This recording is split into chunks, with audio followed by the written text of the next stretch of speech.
खबर कोटा से। City centre में रेलवे कॉलोनी थाना क्षेत्र में रेलवे के खंडर पड़े क्वार्टर में एक महिला का शव मिलने से सनसनी फैल गई। महिला का धड़ सर से अलग था, उसका हाथ भी एक कुत्ता लेकर भागता हुआ नजर आया। राहगीरों ने इसकी सूचना पुलिस को दी है। Additional SP Dilip Saini police बल के साथ मौके पर पहुंचे। जानकारी मिल रही है कि महिला की मौत को करीब 18 घंटे हो चुके हैं। सिर और हाथ दोनों शरीर से अलग हैं। महिला 12 से 13 साल करीब समय बताया जा रहा है जब से वो अपने पति से अलग रह रही थी और माता पिता से भी उनकी अनबन थी। रेलवे कॉलोनी में काफी मकान है जो यूं ही सूने पड़े हुए हैं, रेलवे क्वार्टर्स हैं। तो यहाँ एक महिला रहती थी जो अपने परिवार से अलग रहती थी उसी खुले क्वार्टर में ही, और उसकी डेड बॉडी भी मिली है यहाँ। क्योंकि इस परिस्थिति में उसके शरीर से उसका सर भी अलग है और हाथ भी अलग मिला है। वहीं सर मिला है तो देखने से लगता था कि कोई अपराध होने की संभावना है, तो इस पर। सिटी सेंटर में फिलहाल इतना ही। अन्य खबरों का सिलसिला रहेगा जारी। थोड़ा सा ब्रेक, वापस आ रहे हैं। ऐसे में लापरवाह और गैर जिम्मेदार लोग पानी से खिलवाड़ कर नदी को क्रॉस करने की कोशिश कर रहे हैं। इस बीच 2 दिन में जिले में पानी में डूबने से 3 बड़े हादसे हो चुके हैं। बावजूद इसके लोग सबक नहीं ले रहे हैं। ये तस्वीरें सामने आई हैं धौलपुर की राजाखेड़ा से। पार्वती नदी को पार करने का प्रयास लोग कर रहे हैं। इस बीच 3 हादसे धौलपुर में हो चुके हैं। बावजूद इसके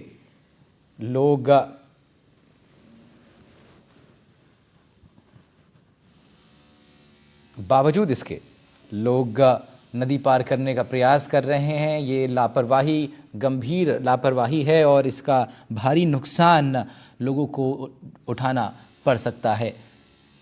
जब से बारिश का दौर शुरू हुआ तब से अभी तक 3 हादसे पार्वती नदी में धौलपुर में ही हो चुके हैं। उसके बावजूद भी लोग इस तरह का रिस्क लेने से, खतरा मोल लेने से बाज नहीं आ रहे हैं। पार्वती नदी की रपट पर 2 से 3 फीट पानी है।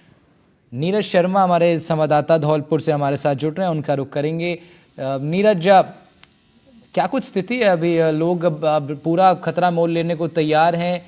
क्या कोई अन्य रास्ता, कोई अन्य प्रबंध अब तक प्रशासन की ओर से नहीं हुआ है?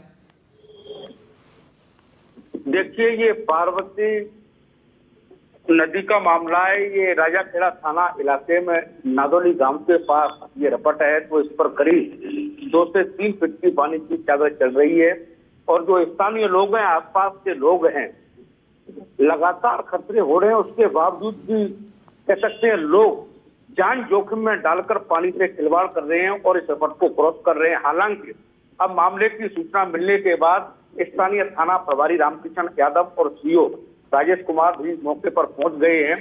तो वहां पर पुलिस बल भी तैनात किया है और कह सकते हैं संबंधित हल्का पटवारी भी वहां पर तैनात किया है। तो अब जो आवाज आई है उसको रोक दिया है। लेकिन इतना कहना मैं आपको बता दूं कि ये धौलपुर जिले में सोमवार को भी हादसे हुए। एक युवक बह गया था संतनगर की पुलिया पर और कह सकते हैं बामनी नदी में एक युवती बह गई थी। वही नरीपुरा के नाले में एक 16 साल का किशोर बह गया था। लगातार 3 हादसे सोमवार को हुए थे। हादसे होने के बावजूद भी लोग लापरवाह बने हुए हैं और इन हादसों से शब्द नहीं ले रहे हैं। तो फिलहाल जो नादौली में जो रपट पर पानी बह रहा है तो वहां पर फिलहाल पुलिस बल तैनात कर दिया गया है। ठीक है नीरज, शुक्रिया आपका तमाम जानकारी के लिए। नीरज शर्मा हमारे संवाददाता रिपोर्ट कर रहे थे धौलपुर से। आई इस बड़ी खबर पर बढ़ रहे हैं आगे बात डीडवाना की, जहां मानसून लगातार मेहरबान है। बारिश जमकर हो रही है। सोमवार रात हुई बारिश ने कई इलाकों में लेकिन हालात बिगाड़ दिए हैं, लोगों की परेशानियों को बढ़ा दिया है। बारिश की वजह से जिले में कई अलग अलग जगहों पर जलभराव की स्थिति हो गई है। बरसात के कारण मकराना कोर्ट परिसर तक में पानी भर गया। वकीलों के चैम्बर तक में पानी भर गया। पार्किंग एरिया में खड़े वाहन पूरी तरह से पानी में डूब गए।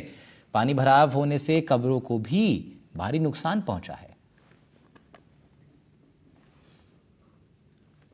मकराना के कोर्ट परिसर में पानी भरा, वकीलों के चैम्बर में और यहां तक कि कब्रिस्तान के लिए भी ये पानी एक कहर बनकर बरपा है।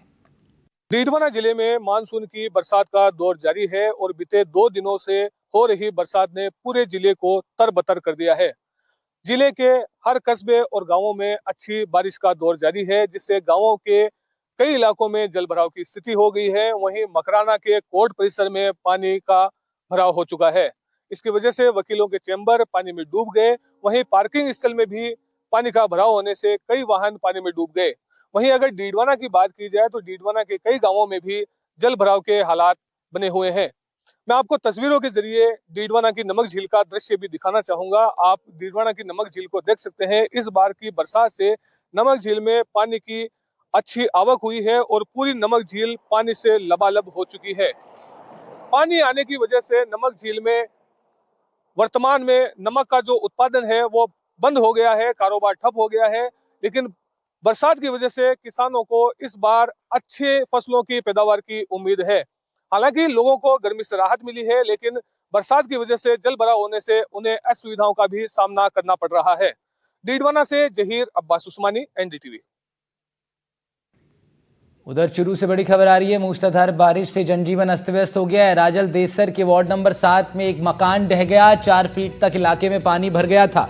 दुकानों और घरों में पानी घुस जाने से भारी नुकसान हुआ है। खबर आप तक चुरू से पहुंचा रहे हैं, जहां पर मूसलाधार बारिश से एक इलाके में वार्ड नंबर 7 ये बताया जा रहा है राजल देसर का, जिसमें 4 फीट तक पानी भर गया था। इसकी वजह से एक मकान यहां पर ढह गया है।